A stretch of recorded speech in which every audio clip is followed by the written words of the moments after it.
Let's talk about some more problems in calculus today. This time we'll talk about a definite integration problem. The problem goes like this, that find the area enclosed by the curve y is equal to sine x with the x-axis between x equal to 0 and x equal to pi. Now we have a function y is equal to sine x and we have to find the area under the curve between these two x values 0 and pi. So if you remember the definition of definite integral, it simply says that for any function y is equal to fx, the area under the curve can be defined by this definite integral over here, which is integration a to b fx dx. Now a and b are the lower and upper limits representing from where we start integrating to where we finish integrating, and fx is our function under which we are trying to find the area.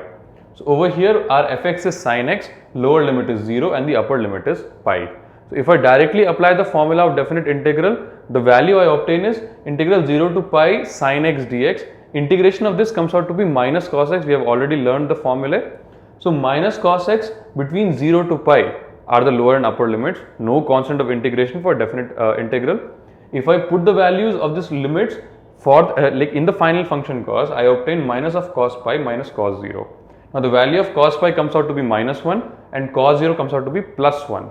So minus 1 minus of plus 1 is minus 2, multiplied with the minus outside becomes plus 2. So the area enclosed by this curve between 0 to pi is plus 2. I hope this is very clear to you. Thank you.